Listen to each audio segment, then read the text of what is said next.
Whether it will be is a completely different story. Drafts between these two teams is not something I'm willing to predict. The Renekton, though, going to be banned away here. Rascal deserving that respect. The OG Renekton guy. And with the Renekton top of the meta, it does make a lot of sense.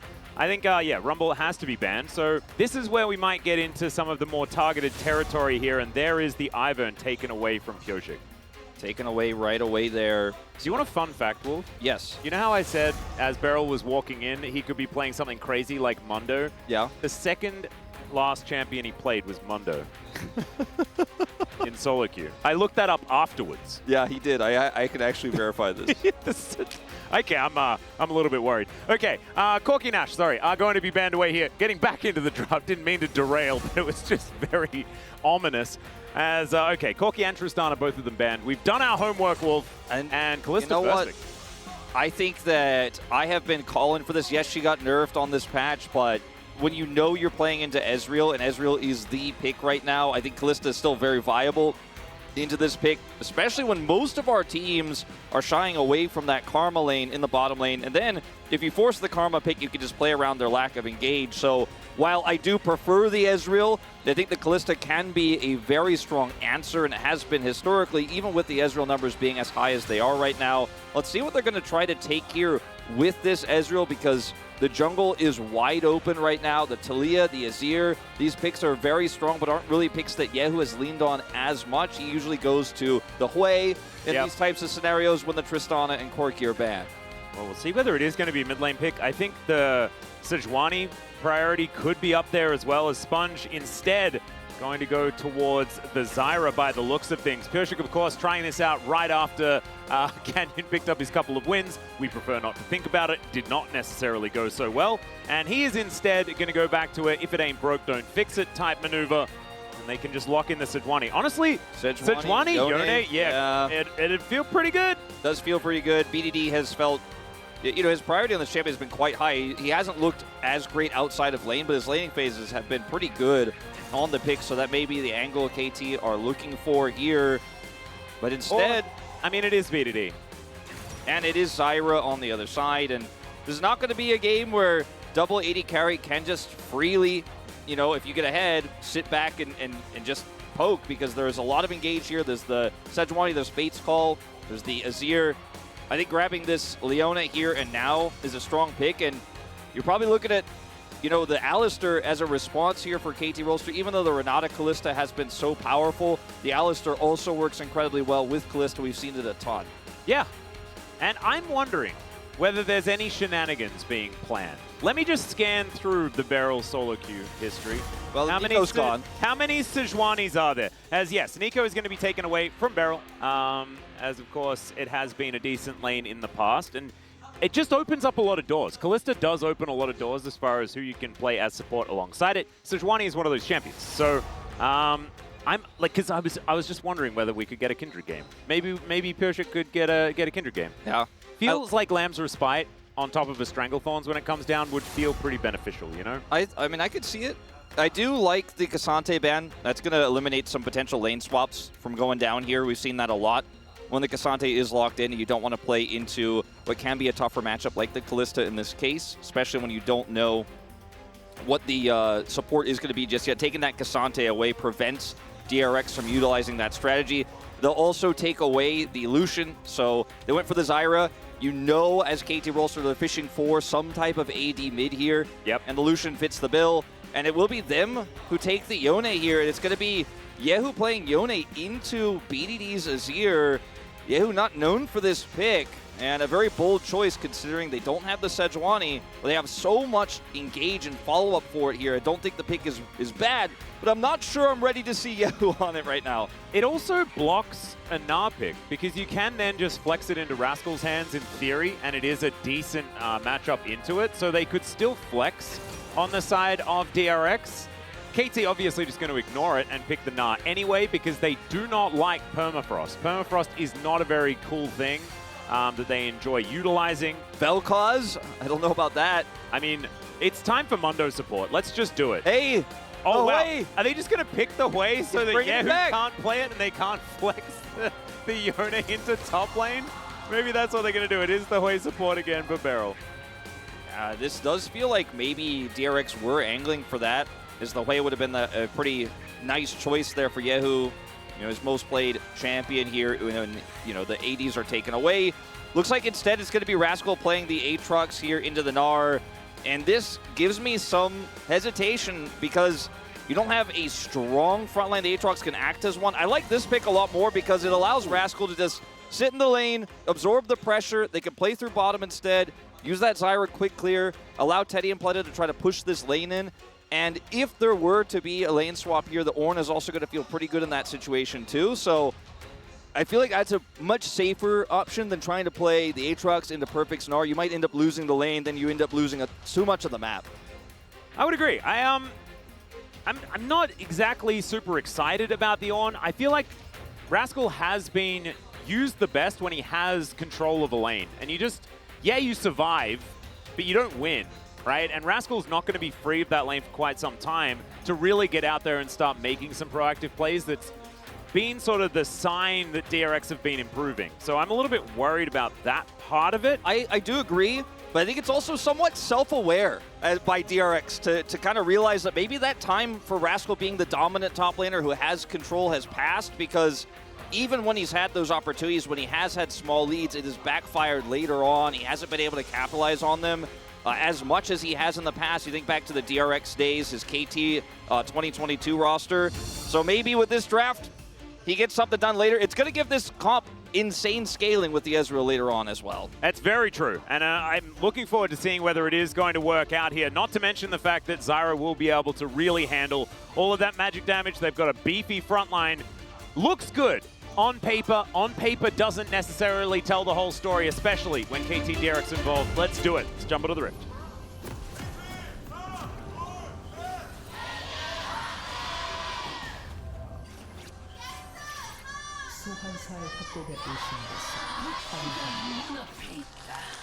All right, here we are, ladies and gentlemen. On to the Rift for game number 1, KT versus DRX. And yes, it's an eclectic draft from KT here. Pyosik has actually 0 melee to go along with his Sejuani. Oftentimes you'll get like a cheeky Leona in the bottom lane if you're playing these Gnar compositions. But instead, the Sejuani is going to be an ult bot for the late game. Can be quite difficult to lock down the Ezreal with your ultimate because of his arcane shift.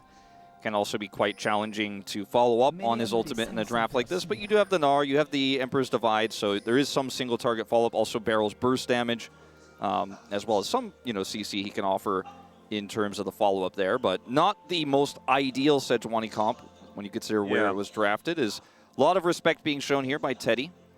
Yeah, and the full walk around here from Pleta as well, I think has an idea that perhaps there's going to be a bottom side start here for Pyosik, and he is going to start on the enemy blue buff. We'll see whether it is just going to be vertical jungling, where the Sponge gets the heads up and is going to be able to head into Pyosik's jungle, or whether it's going to be something else here, as the start is pretty good thus far. Deft and Beryl moving back down to this lane. Beryl, of course, the one to debut the Hui support. And did look pretty good on it as well. We know that Beryl looks the best when he's playing stuff that's like pretty hipster, you know? Like, and this is definitely one of them. It definitely is. Pyosik will head over to his Raptors here. Now, even though Deft and Beryl came down through the river, that's not enough information for Sponge to realize that his jungle has been taken, unfortunately, because it can be quite common for Kalista to set up like that, especially with a lane like the Hui, just to try to get some additional advantages at level 1. Well, he is going to head over to his Wolves right now and will not be vertically jungling here, and will unfortunately find out that his blue is gone. Pyosik also has the information that Sponge is there right now, so it doesn't have to worry about anything. It just goes straight down to his red buff now. We'll have both of them pathing bottom side. Yeah, it's an interesting path as well to go Raptors into Wolves and then heads over to his red buff. He could contest the blue if Sponge did go there. So yeah. I guess that's the idea. If Sponge did go directly across, he could contest there with the Azir, but decides now that he has the vision, he's just going to go bottom side. Yep, just utilizing the information that he's gathered, as Yehu taking a lot of damage here from BDD on his Azir. And This is actually really smart. It's Pureshik going to find Sponge here, and it's his clever little pathing that's allowed this to happen. Finds the permafrost onto the Zyra, and without her plants, what's she going to do? Yahoo also getting solo killed in the mid lane at the same time. The flash from Sponge, Yahoo flashing in as well, but BDD gets out of there, and there's first blood for Pureshik. It's crazy all over the map, but KT coming out on top. KT winning in 3 lanes right now. Nearly a solo kill mid, half the push bottom, taking the jungle away. You could argue really winning in 4 if you count the jungle as a lane, as Sponge is going to get out with his life. Did flash, as you mentioned, and will now go and take some of Pureshik's jungle away, but it's a huge win here for KT Rolster. At 3 minutes 45, they've pressed 1,000 gold the advantage. Yep, Yahoo going to collect a turret shot here as well, as BDD has gone for the grasp as well. We did see this, I think it was Chovy that picked this up last time around as well. Azir feels like he can just kind of do anything. We're going to check out the replay, see how this all happened. It was largely, good sidestep there from BDD to start this one off. Yeah, if he hits the Q3 there, then uses his shield, he might be able to turn that trade around, but unfortunately with the complete whiff of the Q there, he is going to go down. Flash is here to try to get an extra auto. Not 100% sure about that. Knows he's dead no matter what, but maybe could have just let that flash go. Either way, now BDD pushing this lane in again, gets a huge advantage. And you can see the pathing here pretty intelligent. Meanwhile, yeah, Zenith Blade does come on down there as Teddy's going in. Barrel's in a lot of trouble, but he puts down the equalizer, or the Hui version of the equalizer anyway.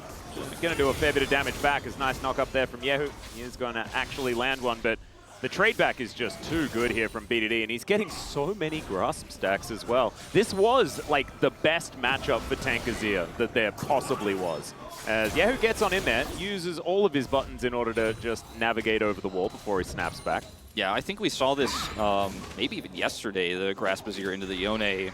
Was it actually in the Yone matchup as well? I think it was. It was definitely into a melee, but you know, it was something we saw very recently, and you know, it's quite common because you're going to be constantly trading, constantly stacking those up.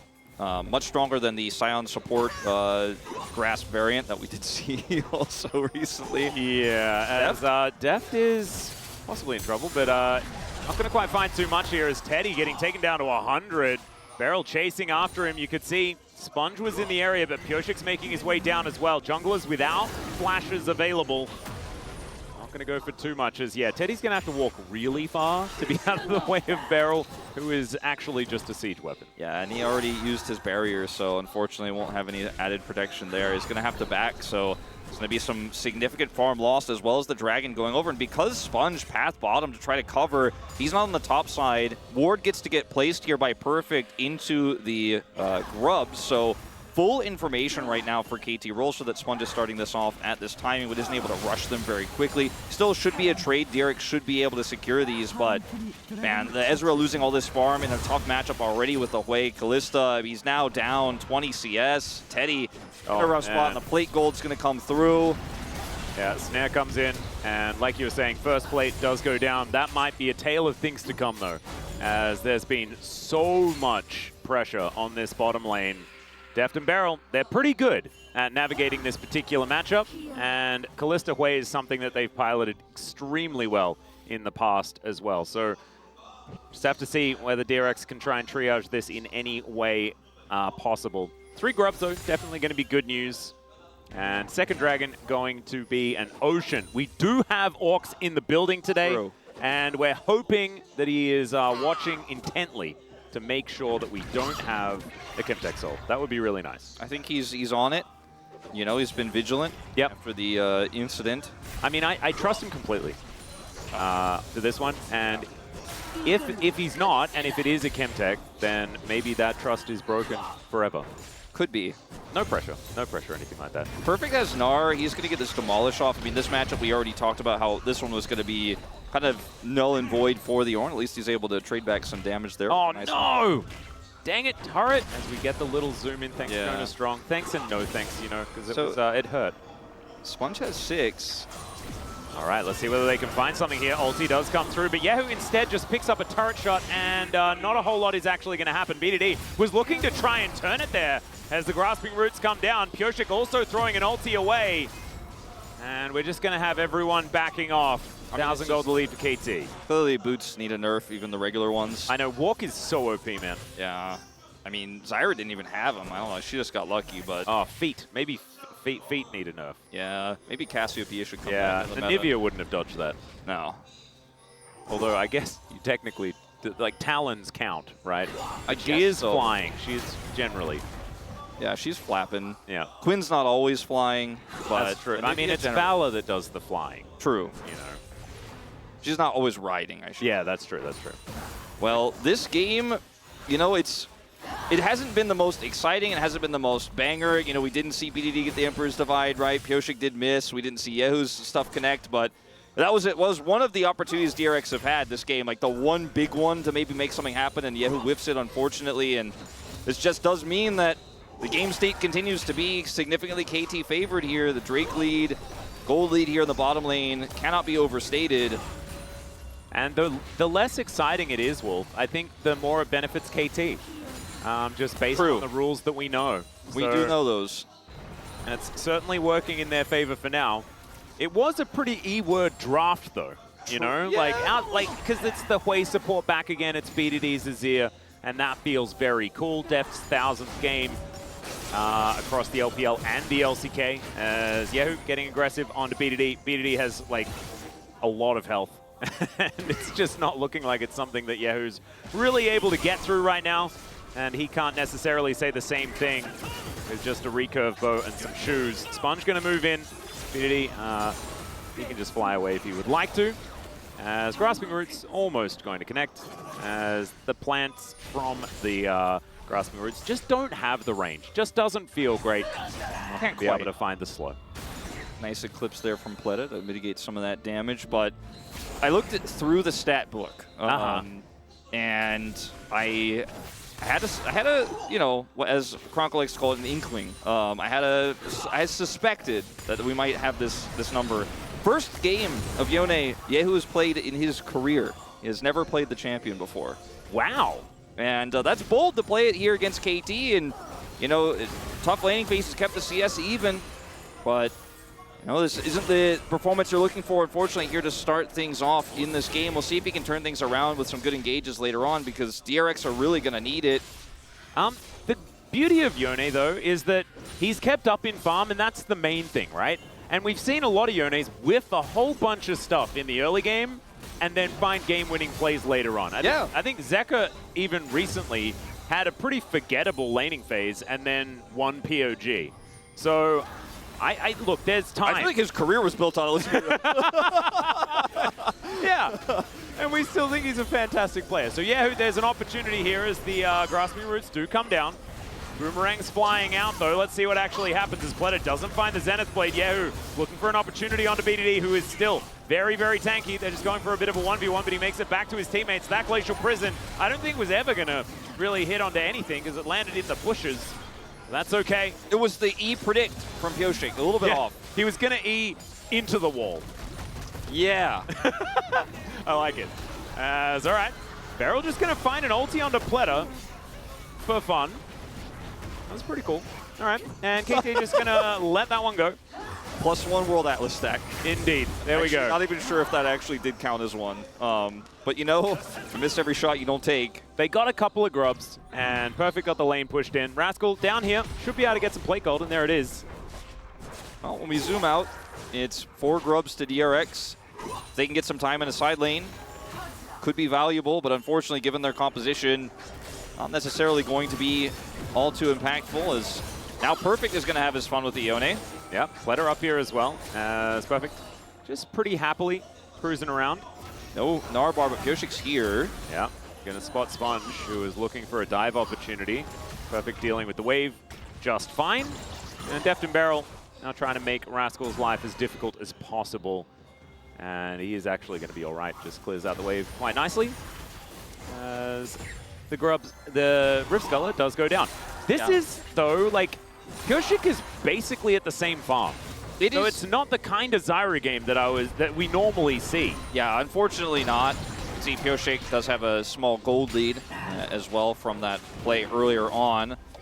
And Teddy has decided he's not laning with the Kalista anymore, but I don't think Deft really minds laning into an Ornn when they're going to grab 2 Drake Cryo here, because they weren't able to make that play onto Perfect happen.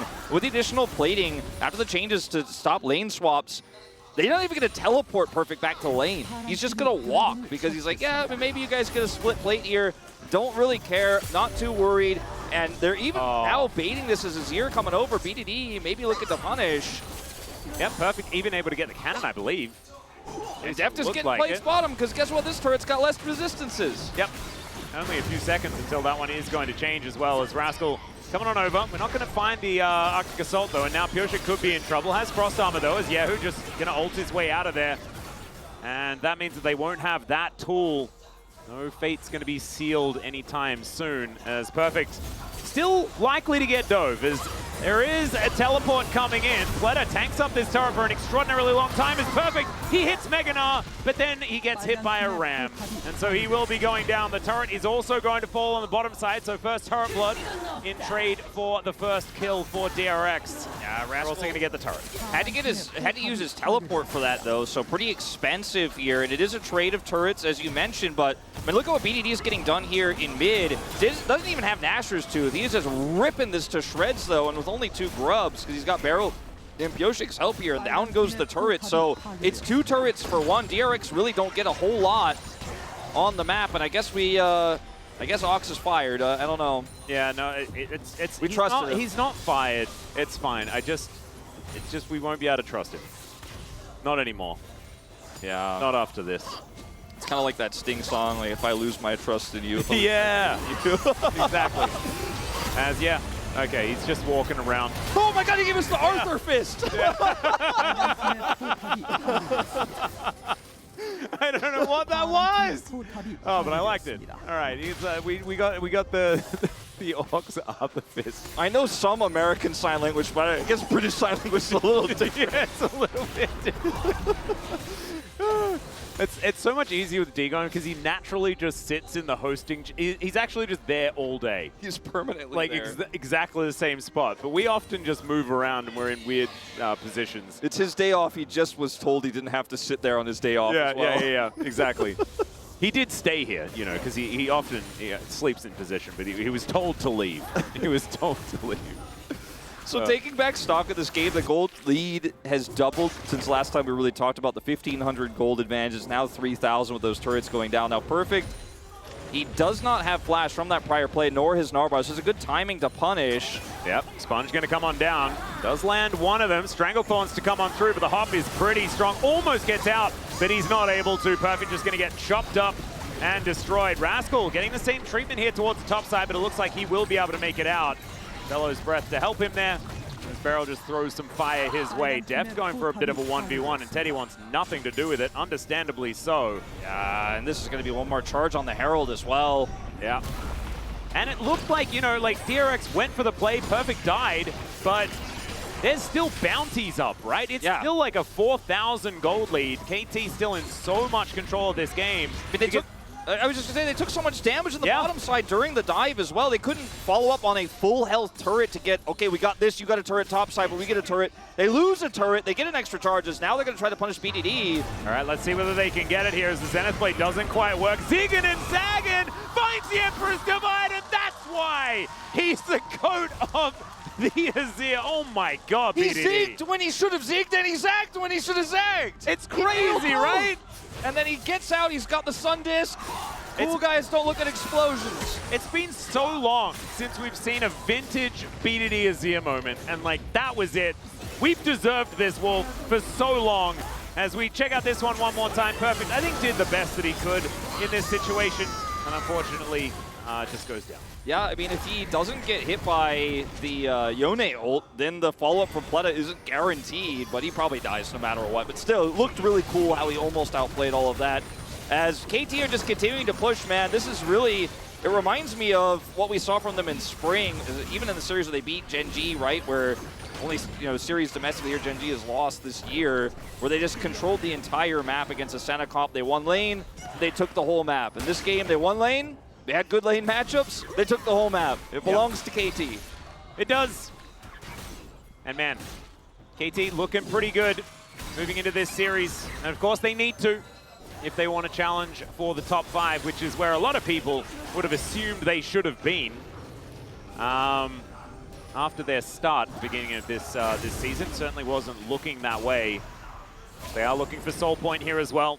This is not the highest value Chemtech Soul. We've actually had some pretty high value Chemtech Souls over the last few days, where we've had the support Ivern, the secondary support Ivern coming through. We've seen some Chanter supports, the Karma coming back, but still going to be relatively useful for the Azir. That's going to do a lot of damage up in the face of people. He's going to go low, but he's going to do a lot of damage. He's going to get some extra resistance. He's got there you grass. go. Yeah. Yeah. I like it.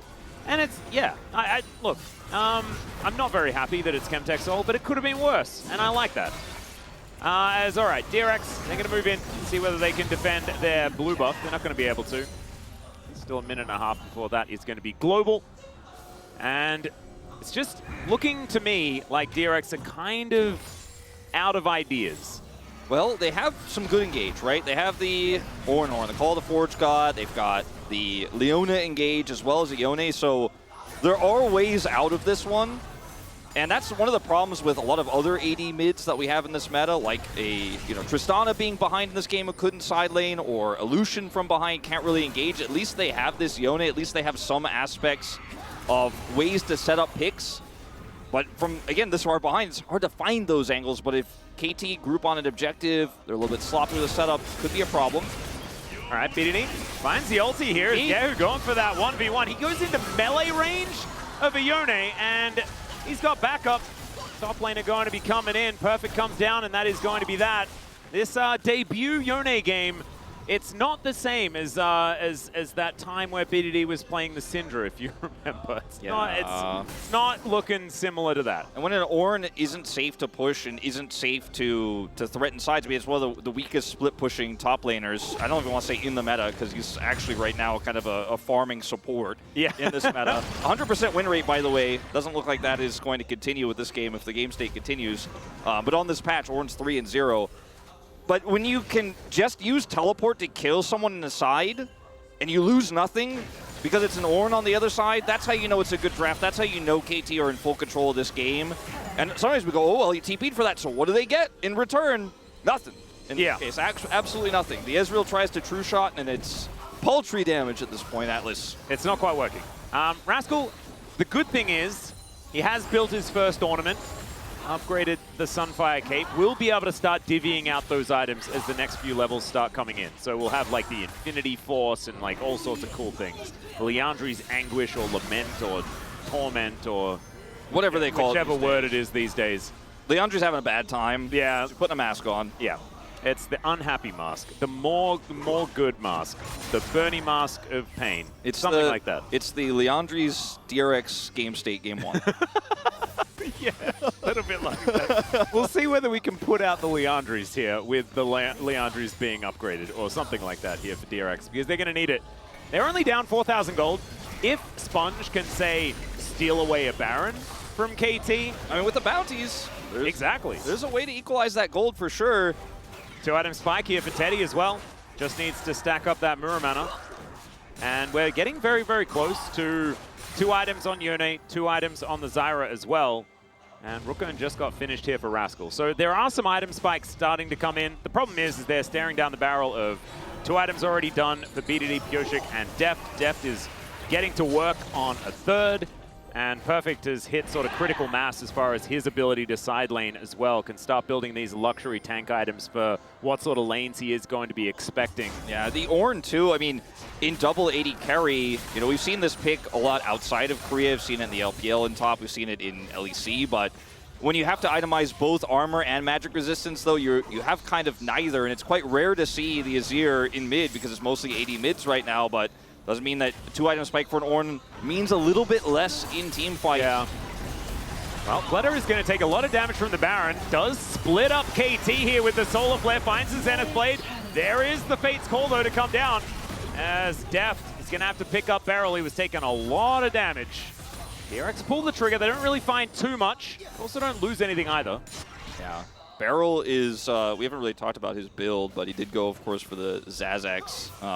And he's looking for some big damage here in this one. He's going to have some extra safety. His tier is stacking. Oh, yeah. He's also got the Fate's Call, so he is going to kind of be like a demi-mage in this game, demi-burst mage, as Deft has so much money he bought a QSS, so punishing him is going to be a little bit tougher in these fights, but 30 seconds until this soul spawns, and maybe DRX are just going to say, you can have it, it's going to be an Elder spawn, or maybe win the Elder flip, because you lose this fight, at this game state, DRX lose the Baron as well, and then you probably lose inhibitors and or the game, and you are in no position to fight KT at this point in time, even with the two-item spike and the upgraded Muramana here for Ezreal. Is it a Muramasa when it gets upgraded? Is it like the twin sword? Because you know, like it's the thing where it's like Muramasa situation. Could be. I'm going to just go with that. I don't quite remember what we called it, but it's just never really been an upgrade that we've spoken about in the past, so I'm just going to go with it. I like that. Yep.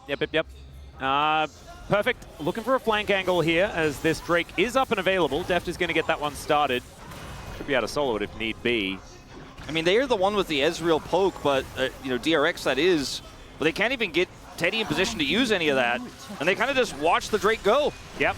I think that DRX wanted this to happen. Honestly, like, the way out of this is to flip an Elder as soon as possible. Yeah. As soon as possible thing requires KT to take that Dragon. Because losing the Dragon means losing the Baron, or losing the fight on Dragon means losing the Baron, as I was mentioning before, and maybe you get a few more ornaments, maybe you get that Elder flip angle, as this is just looking pretty bleak right now for DRX. And they don't have a split-pushing champion, really, that could safely go through. I mean, they had the Yone bottom there, so he's not going to get anything done. And ow, you can't just give it up and say, we'll get something else. Not with this game state.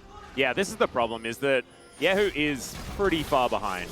Baron going to get started up, though. Pleta understanding that this is likely happening.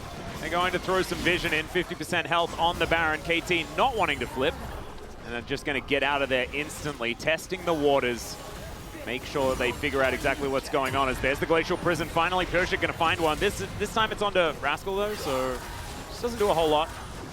Perfect decides not to back, canceled it, and does have his Gnar already used, so it will be some time before he can utilize that. I think that's part of why KT decided to back away. Didn't want to have a fight where he doesn't have that, as Barrel's in trouble. Yeah, he's going to get grasped, and Fate's Call.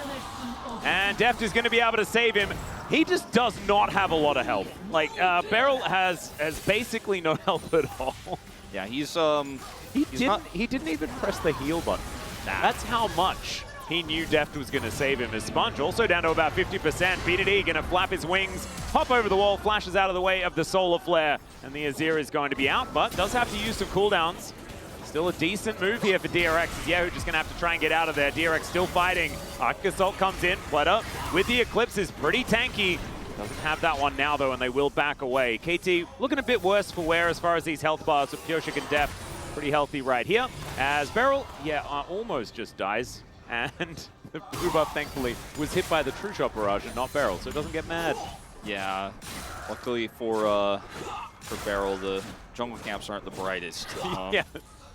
They were like, where is Ezreal? Yeah, well, I mean, to be honest, it was Ezreal that hit them. Yeah. So maybe they're just like, oh, this guy's nice. He didn't hit me, so it's fine. Where's the pizza delivery guy?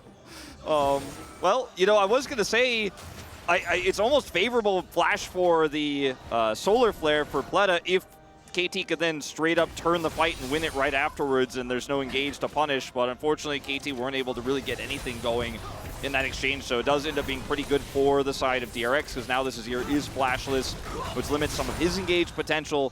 Definitely a trade up there. Rascal's ultimate coming back online. I think DRX are absolutely going to need that if they're going to take a straight up fight here. Yahoo can teleport in. Yeah, not on his third item spike just yet, but has been sitting on that side for a while. And I think he wants to try to find a TP angle here. Yeah, he was just trying to figure out whether it was going to be safe for him to move down. Just no great wards for him to go to. No. And he's going to cross this control ward as well on his way up. He decides to scan it first, at least for his sake. Knows he's seen. Yep. Beryl also. Oh my goodness, Teddy starting to really hurt with these Mystic shots.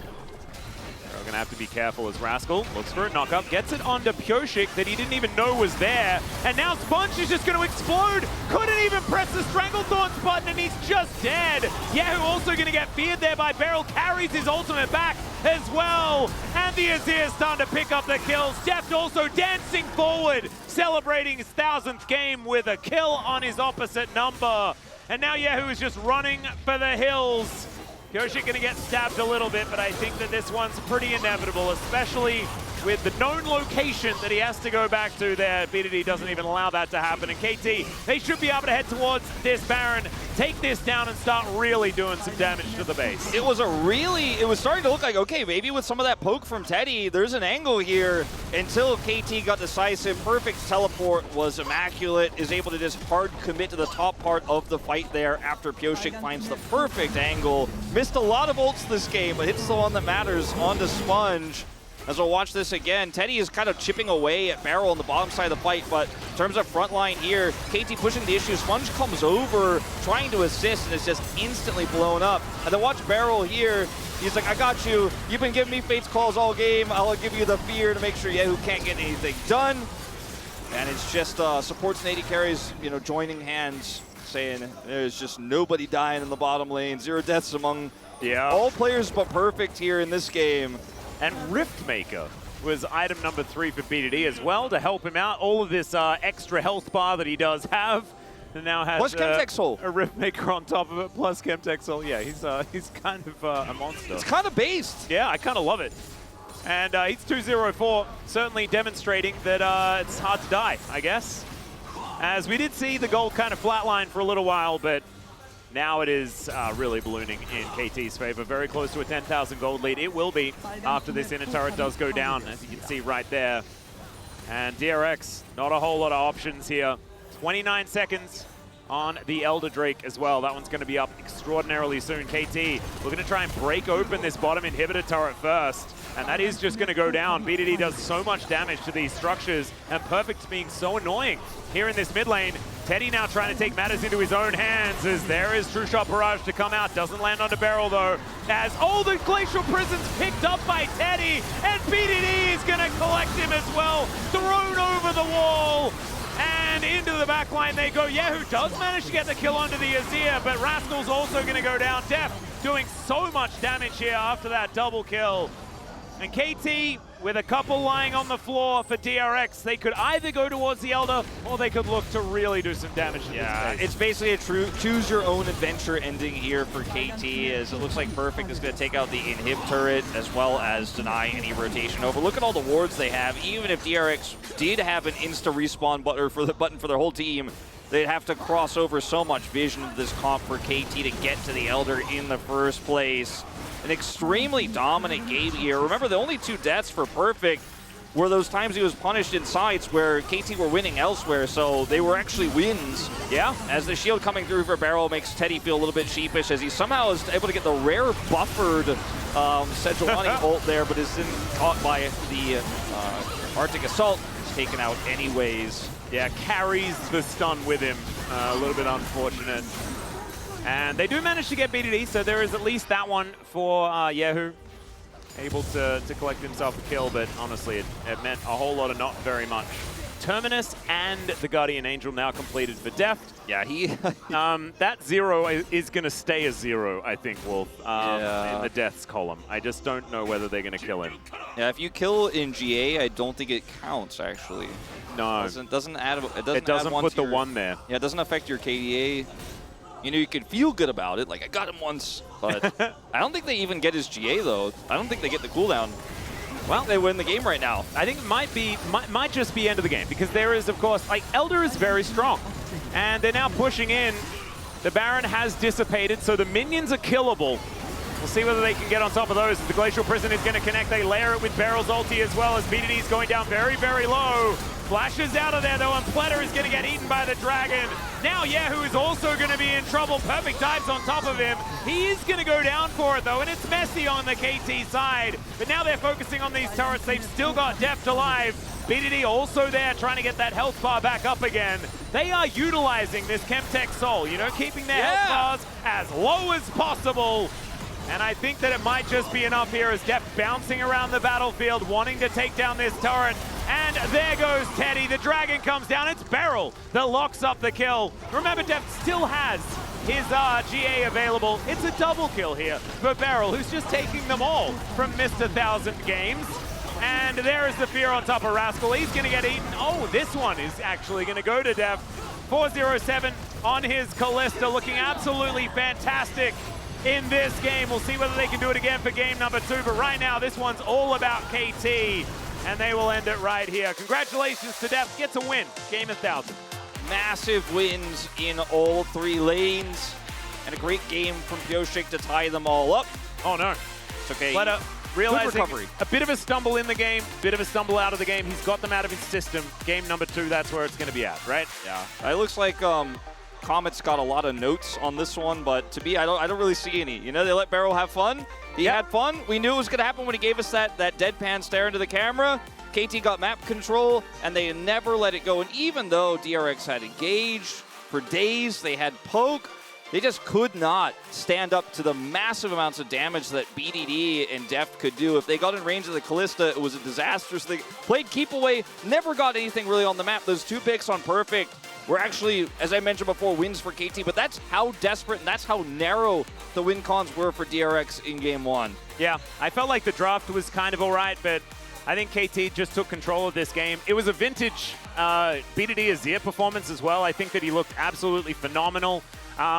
Maybe not necessarily, you know, in that GOAT conversation anymore, because Faker kind of did take that away from him over the last couple of years, but we know that this guy was synonymous with this champion for so incredibly long on his time with Gen G. So looking forward to seeing whether he's going to be dusting it off even more as the weeks go on. Because BDD, when he's in form on the Azir, is just beautiful to watch. It's a 33-minute game with, you know, very little kills until the end, and Deft out-damages the Ezreal. That's how little Teddy was able to do in terms of poke. BDD did a lot of damage. I guess he was just hitting a Yone the whole time. Wow. Leandri's is big. It is definitely pretty big. We are going to go to a short break. When we get back, it's going to be The Space hosted by Valdez, and then we'll have game number 2.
아니 근데 자이라 지금 상태 안 좋아.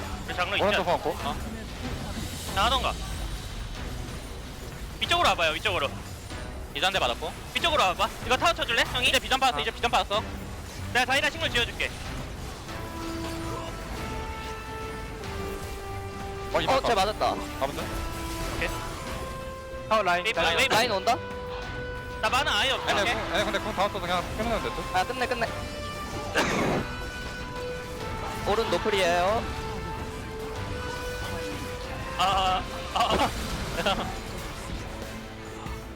이렇게 이게 막아주게 형. 쏘리. 돌려서 위기였다. 괜찮아. 와우. See what changes here in the draft, as I don't think in our bans we will see any change. Same sides as I imagine, already mentioned. like, KT probably not going to change up too much. Oh! Of course, the Callista ban to come in instead. Ivern is now left up if they still ban Tristana. That's what's going to be a difference maker here. I think this might just mean Deft first picks Ezreal. That could just be the case. Or they first pick Sejuani again, as the Ivern will be banned. So, all right. Wait, yep. so how could we predict this? You know, before the series even started, Atlas, I was like, Ezreal priority is going to be very high in this series. True, but I think it should have been Tristana. Are you really worried about Yehu's Tristana, though, is the question. When you got BDD Azir to back it up.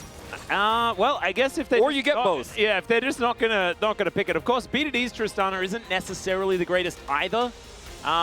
So maybe they're just not worried about it. They could just pick that one up as they just decide to go onto the other side, right? Like, we can just treat Tristana if we want to. That is something that KT can do if BDD wants to go there, and he is going to give it another try. This is what Gen G did, right? Like, this is almost exactly the first part of their draft from just a couple of days ago, or yesterday. My big question now becomes, you banned the Kalista, you gave the Ezreal. Is Teddy just going to Zeri here? Is he going to, because he's not going to Kai'Sa, and you have to get something like an Azir here, so we're kind of flipping sides in that regard. Completely, in fact, on the DRX side. They're like, well, that draft was pretty cool. But they're not going to have the Kalista aspect of this to beat the Ezreal. And that's where the real questions are to come through, because I think KT 100% bans Kai'Sa here. And then, are we running Varus? You know, are we thinking about some old counters? Or are we just going to try to play Zeri into a Maokai? That's not very inspiring to me if that's the game plan here. Not to mention that Perfect also has picks he can play into the Gnar, and that's where they're going to be spending their bans. As a Rakan ban, interestingly, here. Yeah, and we do need to take away some of the things that, you know, Teddy and Fleta are going to consider. I think I'm always a bit of a Caitlyn guy, so I'm thinking that there could be a Caitlyn opportunity here. That's a good shout. You know, that's one of the picks that wasn't really on my mind, but I do think that it's absolutely one of the best ones that they've got left to try to get control of the bottom lane and do the win lane, win game situation. But, oh, you know what? KT knew as well. They were aware. Ziggs is another consideration potentially here for Teddy in the bottom lane.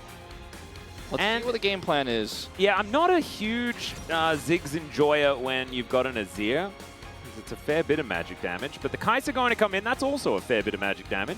And now Beryl can jump on a champion that he has a skin for that he just never uses. Makes me a bit sad, but it's fine. It's fine. The real question, I mean, we knew if Kai'Sa wasn't banned, it was definitely probably the #1 pick Teddy's going to play. He's had that incredible game, right? I think Teddy has had one of the biggest plays of the season on the Kai'Sa, frankly. So that's not a surprise. It's not a surprise that Def will lock in Leona since that's not banned. The Cannon and the Jace are taken away to protect this Gnar pick because they want to make sure Rascal gets control of the top side. They weak-sided him in game 1. This time, high prio on the Gnar.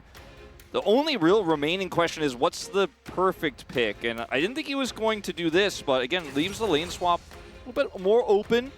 Yeah, this is interesting because, of course, it doesn't feel great playing the Cassante into the Gnar, but they felt like they wanted to have a bit of extra frontline for these double AD carries, and that does make some sense as far as the cohesion of the composition is concerned. Another weird thing about this draft for me for DRX is you could have just taken the Leona away instead of the Kai'Sa pick first. Yeah, because they didn't ban it, and then you could have had better follow-up to your Sejuani engage.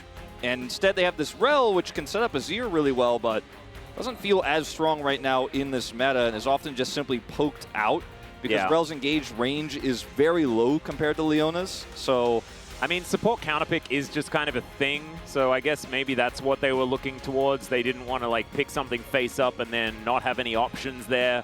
So I understand it from that idea, but the priority on the Leona does make a lot of sense, and I think even if you do get counterpick, you're right, Wolf, it's a tough one.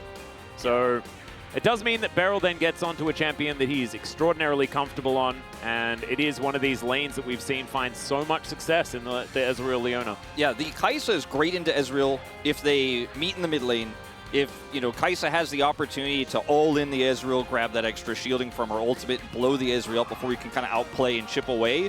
But in the 2v2, right now there is, you know, outside of some Kalista lanes and some Karma lanes, there is nothing that's going to beat the Ezreal Leona. So you're going to have a tough time with that Rel. Outside of the laning phase, maybe something happens here. Rascal has the winning lane this time. Let's see what he gets done with it. Yep, DRX have just kind of said, well, if you beat us with it, we can beat you with it, as they take their composition. See how it works as we jump onto the Rift.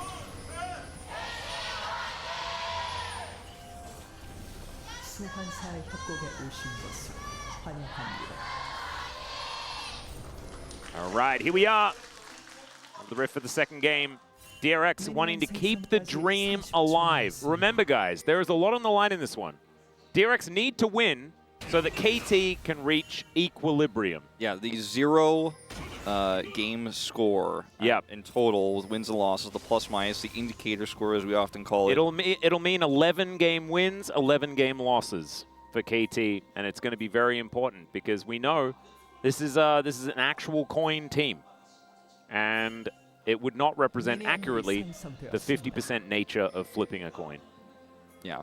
It will, of course, be if they lose 5-4, so it is an odd-numbered round robin, but they had exactly 4 wins into exactly 5 losses in a row. It's hard. Yeah, it's also hard to get like 4.5, 4.5. So it's hard to reach the end of the round robin with an even number. Yeah, it's just not going to happen. It's odd-numbered. Yeah, sad. But if any team could find a way, it would be KT. As BDD is just going to wait for the Sand Soldiers, I guess. And Yahoo has also gone this time for the fleet footwork, so not going to be grasping. The funny thing about that interaction for BDD is he knows that if he puts both Sand Soldiers there to prevent him from coming in, then when they fade, he only has 1, so he just out-trades. And that's an insta, heal coming through there from Yahoo. That was well played. Kind of worked out. And Deft on the Ezreal this time around. This is a champion that he's played many, many times and has had some of the greatest performances on Ezreal that we've seen over the last, many years of him playing it. Is he's just going to E over Teddy, taking so much damage here. Pleta getting a lot of value out of that Shattering Strike, but he needed to. Teddy going to be sent home here at 2.5 minutes in the game. Yeah. I wasn't kidding when I said it's basically the best one. I guess there's like Ash Braum.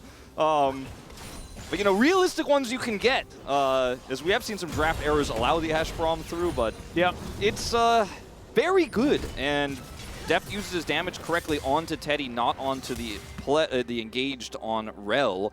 So uses the fact that Barrel buys that space and preventing the Rel from punishing Deft. He turns all of his damage onto the AD carry, so he gets the more valuable damage, and then will deny some CS. And the Ezreal lead here, very strong early. Speaking of leads, BDD also winning out the trades here in mid. And the only winning lane DRX have here at 3 minutes now is that Gnar. Yeah, and it might be a similar story that we're heading towards as in game 1. As Teddy has made his way back, but this lane is not going to get easier. As he went and collected a refillable potion. That is what he has. Yeah. Not really going to help out too much. As Deft, level 3, only level 2 here for Teddy, of course. Pleta also, as there is at least minions to eat. So now you're dealing with the guaranteed damage of that extra empowered W. Now the level 3 has been hit. So Deft utilizing that as here comes Pioshik. Yeah, Pleta still standing out of sight. And Sponge coming on over. May have, nope, okay, Pioshik's not going to go check it out. I was going to say may have his back stopped by a little sapling action, but Pioshik instead going to delay check and then look for the sapling. Yeah, gives a little thumbs up here. I knew you were there. Yeah, exactly. I like how he sort of knew he was on camera as well. He's like, well, now they die bottom. He's like, thumbs up, they're not here. Go for it, Barrel. Perfect. All right, let's see whether this dive is actually going to work. As Zenith Blade connects onto Teddy, he cleanses, but a little bit late here as he flashes the Mystic Shot. Pleta also trying to get out of there. There are minions still here. KT can go for this again as DRX still managing to keep themselves somewhat alive, but there's first blood. It goes over to Deft, and he grabs a second as well. It's a 2-for-1. And KT off to a pretty good start. Yeah, now you have no flashes in the bottom lane. Cleanse is gone. And all Pioshik had to do was make sure Sponge wasn't there. Then he goes for this. And Sponge, unfortunately, just didn't get the memo. It's one of those, that trade meme where it's like, I receive 2 kills from my AD carry. You receive a Grump and a Scuttle Crab. And that is what Sponge is going to get in return. And in fact, Barrel coming over here to mess with him. By the way, BDD also nearly gets a plate in mid during all of this as well. Yeah, and he's 11 CS up. Perfect also standing his own here in the top lane as Rascal is going to push this wave forward. This is not, of course, where we're going to be focusing a lot of our attention. But man, it's actually just a repeat of what we saw in game number 1. And I want to go back to it because I feel like I was a little bit mean to Orcs and Chronicler for their Pioshik votes. I think a lot of it was to do with the fact that the game was kind of not even real, right? Yeah. It was just KT kind of controlling the map. That is a lot to do with plays like this, right? Where Pioshik, right place, right time, sets everyone up for success. And now Teddy doesn't have cleanse, and I love Barrel's decision to flash on Teddy even though he has cleanse, because it means that he actually gets to pull himself out of turret range, gets himself that extra bit of health. Teddy has to then kite back in, and they can set this one up. He sacrifices himself for 2 kills for Deft. Absolutely worth. Barrel calculated that one perfectly there with Pioshik, and only way this goes better, I think, for DRX is if Sponge is here, but he was not. He is this time. Going to be spotted in this brush. Pioshik comes on over, sweeps out the Sejuani. First Drake this game is going to be a Cloud Drake. I'm happy to see Cloud Drakes. Would like it if it was the Soul, but that's fine. Sponge going to get pushed out though. Beryl just moving on over. BDD at 50% health, but he's still going to be able to help out with the damage. Need some Honey Fruit here as well to make sure that he can keep himself healthy. And I don't think DRX are going to be able to stop this one. And so they are just going to back away. It's going to be Grubs that they're going to turn their attention to. And Perfect just teleported back towards his top lane. Doesn't have a whole lot of control up there, so it should mean that these Grubs are just going to very comfortably go over to DRX. I mean, DRX, they want to try to make sure, and I do love the prio on this, that they can get at least 2 of them, because it's a Tristana on the other side, but it looks like they're just not able to even get that. Deft has Cleanse and Flash available here. It is going to be tough to punish him.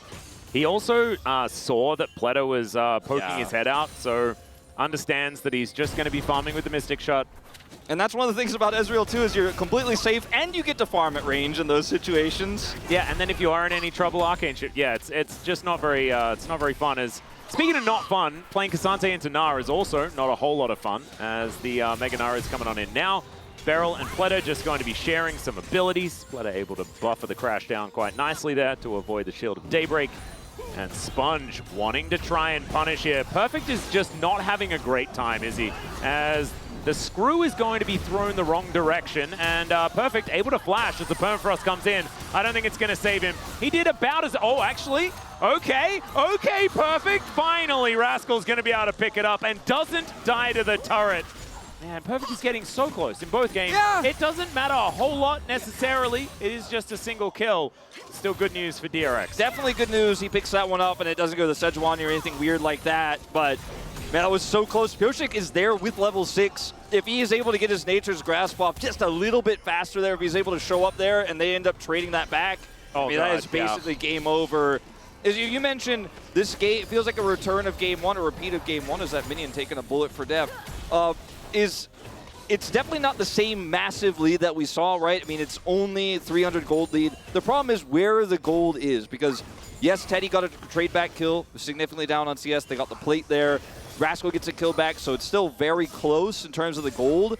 But Gnar, that's helpful to get a kill there, but the Ezreal being this accelerated towards his 2-item spike is really the biggest issue of this composition here that DRX is going to face. The fact also that Tristana was able to get 2 grubs means she could still get that coveted 5 here on the second grub spawn here in 230. So even if you trade Dragon, you know, that's going to be a consideration. It will be tough, of course, with the Cassante laning into the Gnar to get that top side control, so maybe DRX will be able to deny that, but scary to think of what a Tristana will be able to do later on. As, man, Perfect dodges this, gets pulled back by the second part, of course, the wallop, and pushes Sponge a little bit closer to him. Still has the perfectly timed flash to get the Permafrost away, but unfortunately Permafrost means that ult's still going to hit. Sidesteps are good here. Pioshik has level 6, but he knows he'd be wasting his ult to try to drop it down at that moment. Yeah, just wasn't quite able to get there in time.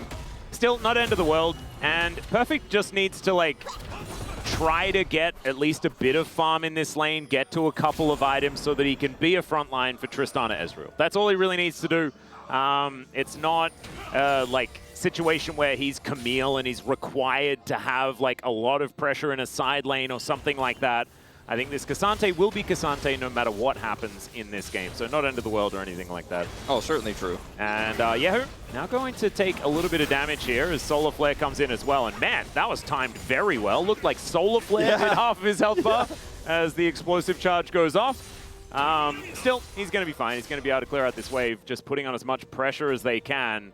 And it is very even as far as farm is concerned, but BDD, you just know what's going to happen, right? It's going to be Tristana put into a side lane at some point, like post 13 minutes, and turrets are just going to fall down. They are going to fall down. They're going to disappear. As Beryl is level 6, but doesn't have his ult, of course. As That's what the troll, Leona who goes top in my solo queue games wishes Solar Flare did. Yep. But not going to happen. They are going to be able to get this free back off. Beryl tried to mess with it a little bit, but it's going to be also a Triforce buy for Deft. And his tier is stacking. He is well on his way to that 2-item spike. I mean, he's significantly accelerated over the mid Tristana. They have the even farm at the moment, so that just tells you what you need to know. Teddy's farm significantly behind. He will pick up a Shiv, so not quite the same kind of power spike. Yeah, and I think BDD also just hasn't been back home for quite some time. Yeah. Just has his Hearthbound axe and is just happy to deal with that as he gets rid of these minion waves one after the other. Yoshik rotating over, and yeah, Teddy and Pleta already just parking themselves in this mid lane to try and give Sponge a chance to take down these grubs. You see Yehu bottom here. He does have teleport, but I think KT really just want to force a fight here. They could have just gone top and taken the grubs, but they want more. Well, it's going to be a little bit of a collapse as Yehu is dealing with minions at the moment. KT will be able to take down the Rift Scuttler, so they do have a bit of extra vision. Rascal, no TP. Yeah, True Shot Barrage is going to stop the back from Yehu, so he's not going to be teleporting in with that full health anytime soon. As Pleta comes down, all right, Beryl goes aggressive. Glacial Prison connects onto the Leona, and the Dragon is going to be taken here by KT. Killer Instinct, though, and Beryl is going to be taken down. Deft is in trouble. Permafrost and all the plasma stacked up. He's trying to stand his ground, but he will be taken out. And Teddy is now on a killing spree. Yep, that's how you turn this game around. KT a little bit greedy on this one. They had a slight teleport advantage topside, and Rascal had already used his ult, so Perfect could have come down if it looked like it was going to get real dicey, but I think they just thought the Leona would be tanky enough to eat that engage, so they get the Dragon, but they do not get out with their lives. A second death for Beryl in this one. Deft taken out as well, and now Teddy is on the board. A huge turnaround here for the side of DRX. As Beryl goes in here, Pleta stops the engage, or rather avoids the engage as this ultimate isolates Beryl. So yeah, you get the Dragon, TP comes through, and it's just unfortunately for Deft a disaster, not able to get out. Yehu, they put him on janitor duty after game one. He's going to sweep out the Dragon Pit as well just to make sure it's clean.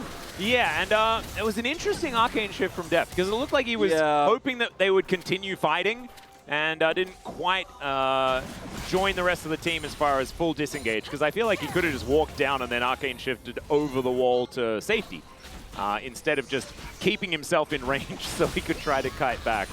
And that's fine. I like the killer instinct, you know? In an ideal world, in the greed that KT was looking for, they win the fight and get the Dragon and then get the grubs.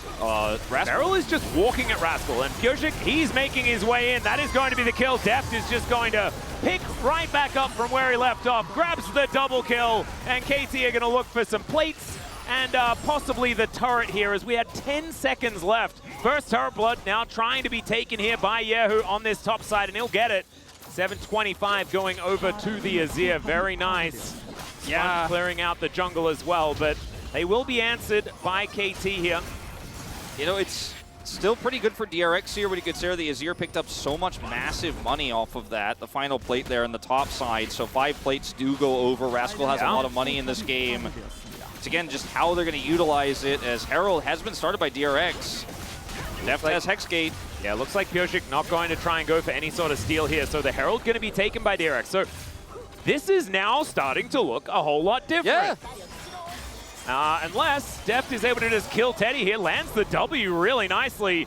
Really wants to hit another one. There's the Mystic Shot. True Shot Barrage, and the flash from Teddy has to be invested. Oh, Deft is angry after that team fight around the Dragon, as Pleta's going to get stunned up. Glacial Prison not really doing too much here from Sponge, and trying to stop them. KT are just, saying, okay, you got the Herald, but we're actually the ones putting the pressure on the turret here right afterwards. And that's not supposed to happen to the counter-pick Kai'Sa into the Ezreal, but Deft, he just nails those shots. If you manage to hit everything, Ezreal, especially on this patch, just does way too much. And it's so interesting because there are so many times where we see the Ezreal and we're like, oh, it doesn't look that broken. Just watch him hit everything. Yeah. Literally didn't miss anything. Okay, maybe, Yeah, 1W. 1W, but that's it. 1W, Ezreal's balance, like cancel the nerfs. It maybe actually hit him, not 100%. It looked like it missed, but I think he got the bonus damage there, it looked like. But either way, it didn't look very accurate. But I mean, the fact that Deft is able to make these plays, force a flash on a Kaisa in mid, post-objective take. I mean, that's the power of Ezreal. That's the power of a good Ezreal and experienced Ezreal like Viper, who's by far been our best Ezreal here at the LCK this season. And that's why the prio on this pick is just so high. Yeah. And it's really good to see Deft actually having one of the pop-off performances on Ezreal, because I think we all remember back to when he was an absolute god of this champion. He has had a few games that have been a little bit forgettable on the Ezreal in the past as well. And this is feeling like the OG version.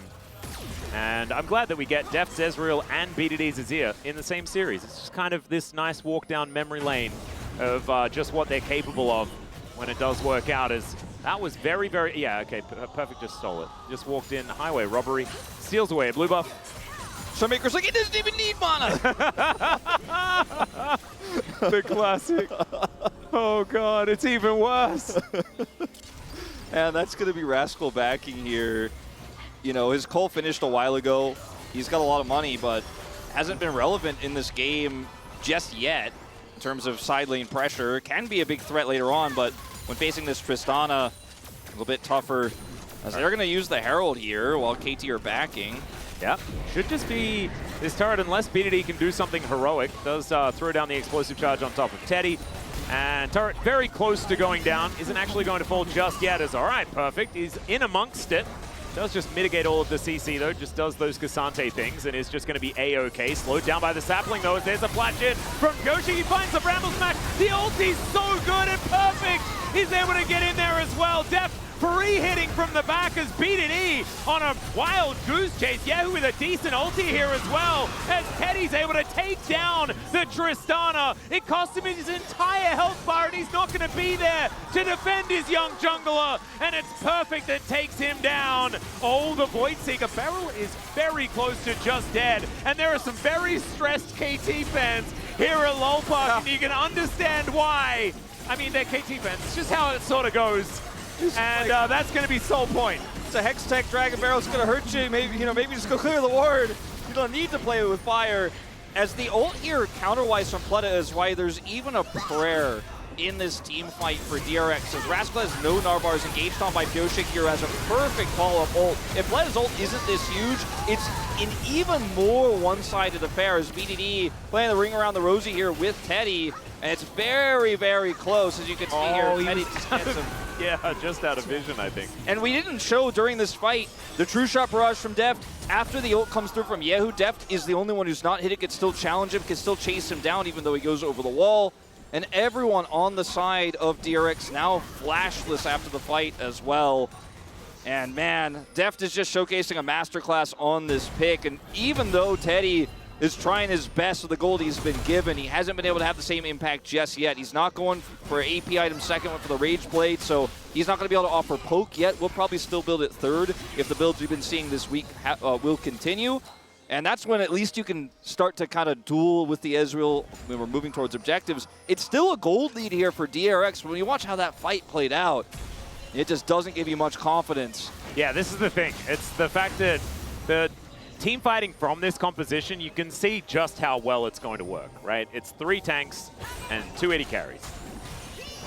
And so, like, KT just want to be able to get to more and more of these 5v5s, and with the fact that they have Soul Point now, they will be able to control it. So the state of the map is so much in KT's favor, even if the gold is saying that things are even, as Glacial Prison going to connect onto Pyoshik. And Pyoshik very happy about that because he's a tank, as Pleta just explodes, has to get himself out of there with the help of BDD's Buster Shot.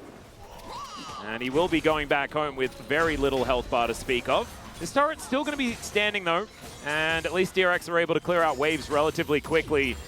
Yeah, these Void Seekers not necessarily hitting for that much, like you were saying. It's going to take a Nash's Tooth for that one to really start hurting. Yeah, and then he'll get CDR when he hits those, and then he'll start to be relevant, but right now, it's just feels like he's doing it for a little bit of fun. His Sponge is very low. That's not fun. Sponge taking a lot of damage. Hits that Mystic Shot as well. The red buff is ticking down. Oh, God. 22 health. All right. That's about to get his ult. Deft didn't miss anything. Does he go for it? No. Oh, we'll see whether he tries. Yep, no, not going to go for it. He could have actually just altered the base almost and almost got him. As it almost hits Teddy. Instead, it's going to just start, you know, circulating around Runeterra as we talk about, just becoming the pollution of the skies alongside all of these enchanted crystal arrows. Yeah. Well, BDD gets a turret. He just says, well, Def's going to punish a jungler. Like, that was a moment where I was thinking Sponge is trying to test Def's hubris. He's like, does he think he can kill me? Can we bait him? If I just stand in front of Def, maybe he goes too far. But no, Def's just really calculated, does a ton of damage, so wins the fight and allows Tristana to get a turret. Yeah. While also saving the mid turret. Yeah. Yeah. No. I wouldn't test him anymore. I think he's passed, and you can just try to not get just straight up killed by all of these buttons being Look pressed. at the damage. 20k damage. So he's on like a 1,000 DPM at 21 minutes, basically. I mean, the irony is if this was a closer game where DRX were really team fighting and contesting a lot more, the number could be even higher, and it may still go up to upwards of 1,200, 1,300 DPM if DRX can keep this game competitive. It's still close in gold, as Ezreal is just such a hard problem to solve, though. Oh, it's a roughie. All right, there's the flash out from Beryl, respecting the permafrost that was stacked up. The rotational ability here of DRX. Is Yahoo going to get tagged by that True Shot Barrage? Deft is, I mean, this is not a defensible turret, and so he is going to have to give that one up. Not going to be able to defend that by himself. BDD up here towards the top side, just continuing to try and farm things out.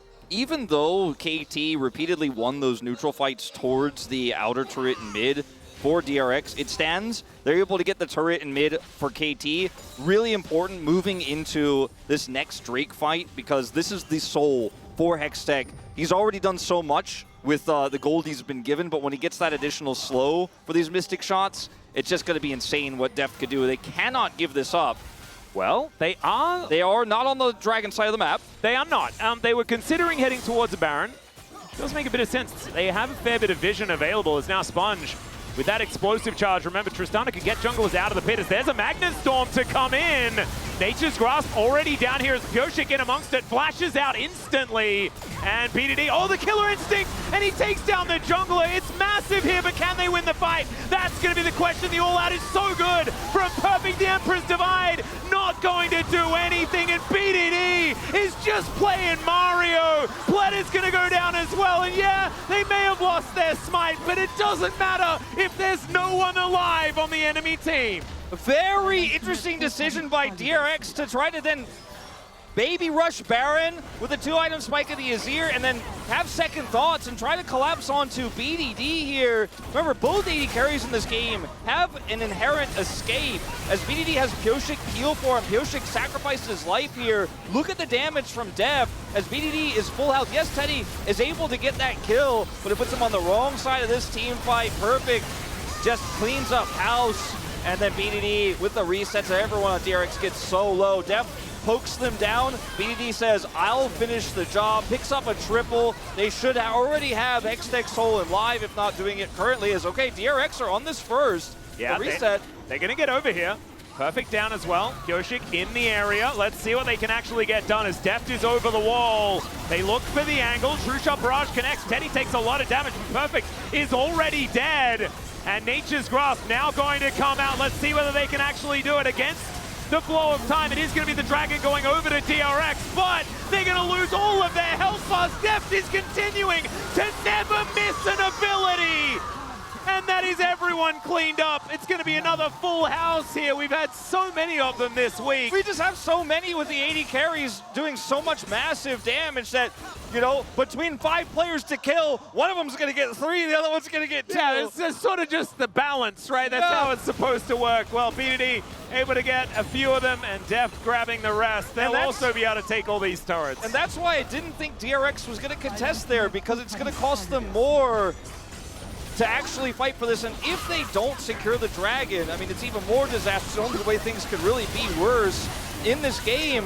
But yeah, you kill the front line, but the follow-up here from Pyoshik keeps everybody in place. Just watch Deft in this fight. He's full health, he's still full health, he's still chunking people, he's still full health, he's untouched, he's got a shield, he kills Teddy.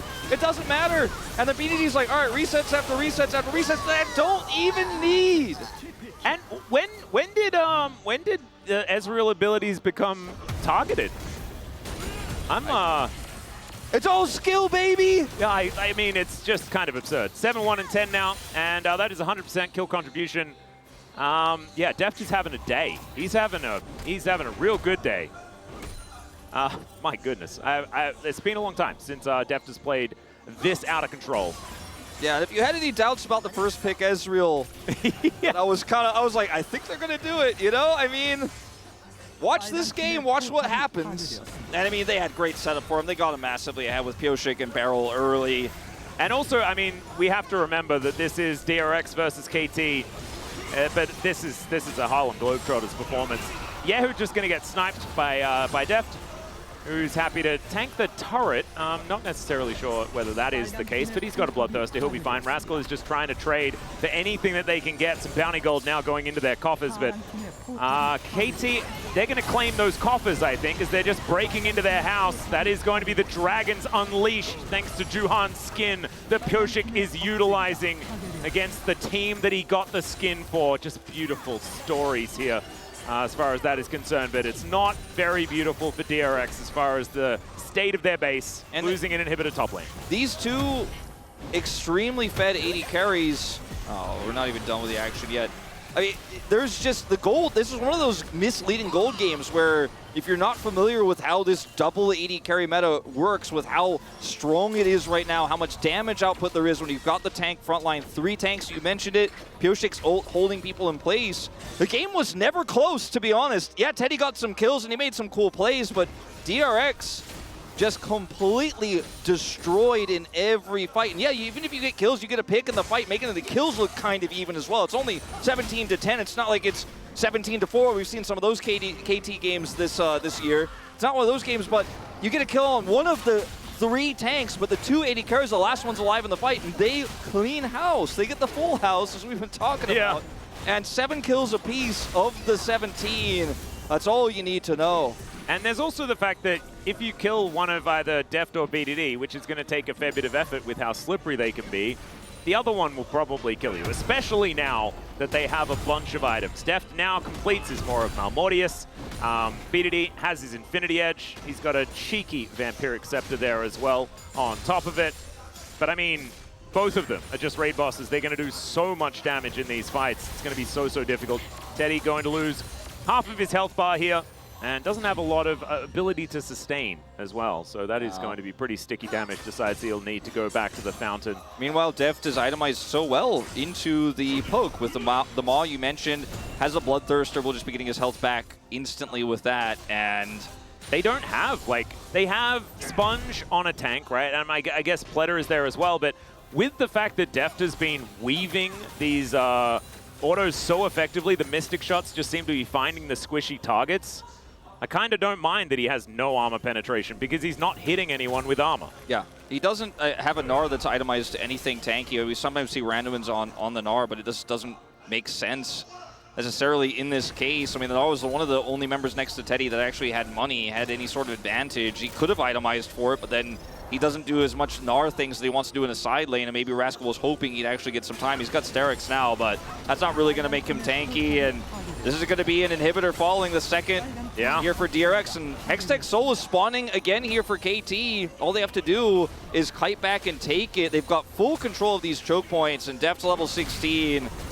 Well, Beryl is just going to try and stop Sponge from getting on over here. As there's the Solar Flare, the True Shot Barrage over the top as well. The Emperor's Divide doesn't do nearly enough to try and save them. And look at this, right from the backline, you've got Deft and BDD just chunking them down. Too late is Rascal to this fight as BDD sacrifices himself to make sure that he can grab that kill. That's the first Mystic shot I've seen miss in quite some time, and Deft is going to make up for it in the end. And they're not going to get the Hextech Soul because instead they're just going to win the game. And KT will end the season, or the round robin, with just a little bit over a 50% win rate, making up for the pretty abysmal start to the season. A good look for KT as they look to start the second round robin. Insane dominant performance by KT Rolster, start to finish. This is the true 2-0, clean 2-0, nothing to see here. Yeah, where actually there wasn't really a whole lot of much, unfortunately, for DRX. They're going to lose their Nexus here. And KT, business as usual as they wrap this one up. I mean, I think we might get one of those Mad Movie clips where it might be the first duo Mad Movie where it's Deft plus BDD. Yeah. There might be a few things that people will see here later on in a Mad Movie in the Deft highlight reel. But in terms of DRX putting up a fight, it just didn't happen. It's an 80 carries dream to have 3 tanks. You've got range, you've got self-peel, you've got flash and cleanse. Deft never needs to flash this game. He's untouched, but you got a second 80 carry that's got resets. And KT, they got a lead.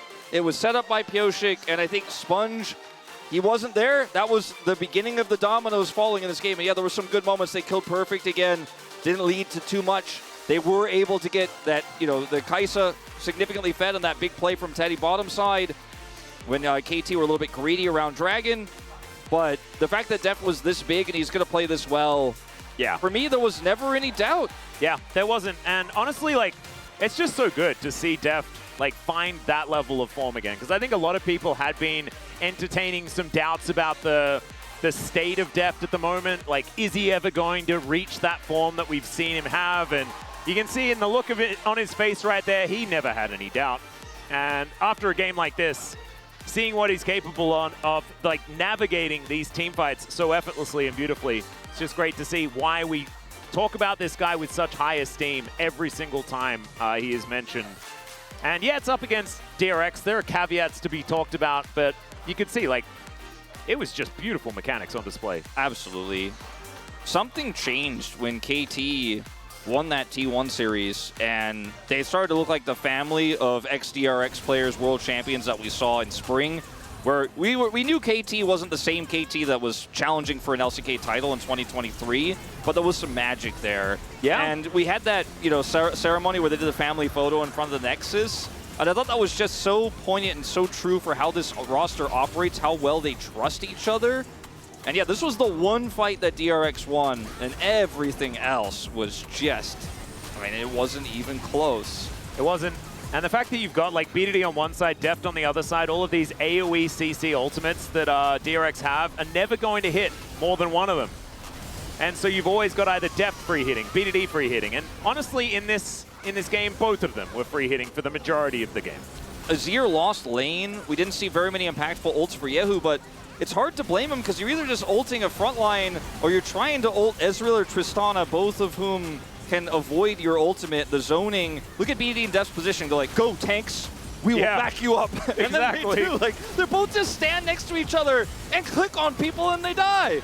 Deft presses Q a little bit while he's clicking on them, but that's really the difference. It looked like it was just clicking, to be honest. As all of the abilities were just landing exactly where they needed to go. This was that last fight like we were talking about, and the fact that Emperor's Divide is used only onto Beryl, and even then, it takes him about 1 million years to die. Oh, goodness me. It was, this is some heavy wallets situation, and BDD eventually dies to the Sundisk. As we're going to have a listen. Yeah, Beryl mentioning that Azir died without using his flash. Yes. Just remember that Azir has flash in 20 seconds. We could finish before they come out of the base. He's just calling all the sums, all the abilities. Yeah, they wanted to get the family photo again. Yep. Oh dear. Nice. Yep. Wow. Yeah. So BDD wanted another movie ticket. So they wanted to do the best ceremony award. Deft did a lot of damage. I told you guys it might go up a little bit higher than the 1,000. I was like, yeah, maybe 1,200, 1,300. It could happen. Yeah. Doubling Teddy's damage, more than doubling. Is that 1,400? 30 minutes, 30, or is that 30? 15? It's closer to 1,500. Okay, so it's 1,500 DPM. Well, I guess we get to see that because when they do the POG thing, they have the DPM. Yeah. And it'll be about 50% of the team's damage as well. It's going to be unanimous. Yeah, it's a 12er. Yeah, it should be a 12er. Just an incredible performance. And KT with a clean 2-0. That was not what I was expecting, to be perfectly honest. I was expecting the 3-gamer, but it doesn't happen. And now we have some gentlemen standing alongside to break it down. Let's throw it over to the space. LCK 서머 1라운드 마지막 매치 DRX와 Thank you very much, guys. This is Jason for the POG interview translation, joined by the POGs on the side of KT Roaster, BDD, and Deft. Congratulations. 자, BDD 선수 1라운드 마지막 경기 승리로 BDD. 장식하셨는데요. 소감 What a 들어보고 fantastic 싶습니다. way to wrap up the first round robin. How do you feel? I'm happy that our team is ramping up as time goes by. You know, it's a very positive thing. So I'm glad that we managed to find our way together and improve. 축하드립니다. And 소감 Daph, 들어보고 congratulations 싶습니다. on your thousands domestic games combining LCK and LPL. How do you feel? 채우는 거여서 아, I mean, 그래도 anyone can catch 현재 up. 남아 있는 선수 중에 그래도 But 많은 still, 경기를 I'm 한것 같아서 pretty 그거는 much one of 되게 the like 좋은 것 같습니다. oldest players in the league, so I managed to hit this record. But In the future, there will be a lot of players who will also accomplish this record. BDD, anything you want to say to him? 혁기 형이 이제 또 I mean, 주장으로서 저희 Daph 팀을 잘 is 이끌어가고 the 있어가지고 captain of 오래오래 KT Roaster. 좋겠습니다. He has been leading our team fantastically, so I hope he can continue his professional career as long as possible. 데프트 선수 1세트 뱀픽대요. 마지막 블루 오픽으로 Deft, 흐웨이 서폿을 game number one, 선택하셨는데 The last 무난한 pick 서포터들이 많이 on 살아 KT 있었던 Roaster 걸로 was 기억을 합니다. actually 어떤 배경이 있었는지 Hwei. 들어보고 싶습니다. That was a B5 on 건이가 the side of 흥미를 KT 굉장히 Roaster, 잘하고 and you guys had a lot of 좋아하고 options 또 of 칼리스타를 conventional 택했을 때 장점이 support picks. 이제 Tell us more about that 좀 상대 decision. 조합 보고 I mean, 이것저것 Bro 있어서 definitely 그 장점을 prefers 잘 살린 것 같습니다. Hwei support a lot, and also he goes really well with Kalista together as well. And then we also had Yone Azir matchup on the mid lane, which Yone slightly has an edge over Azir, but you managed to have the priority in the early game. So tell us about the grass build into Yone. A lot of people goes with footwork, and then yesterday in the Gen G series, Chovy played Grasp Azir. I kind of forgot about that build, and then Chovy brought back the memory of Grasp Azir. And later in the game, he can actually kind of have a really good tank ability into Yone. So I think Grasp is pretty good. Could you also break it down in more details? I mean,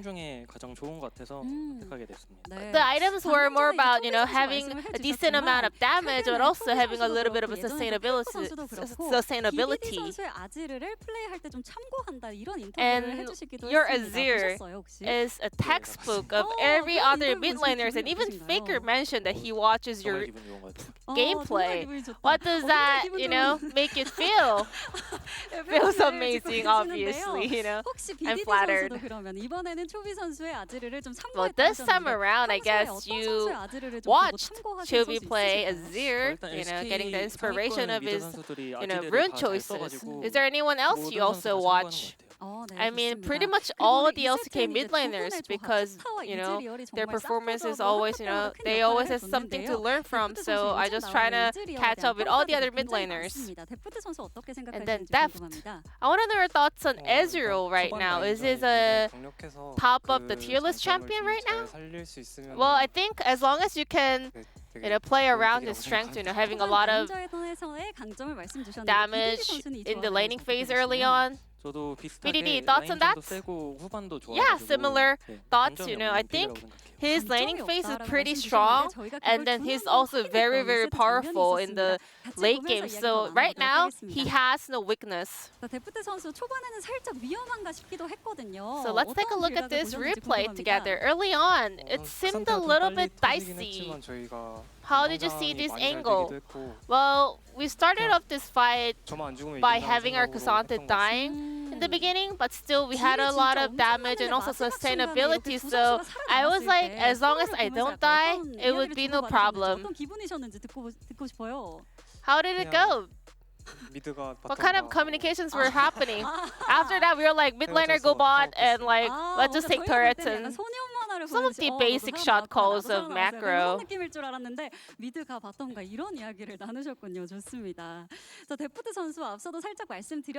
then Deft, you mentioned it earlier, but you managed to play your 1000th domestic game, combining both LCK and LPL. What a long career! How do you look back at it? I have a lot of amazing memories.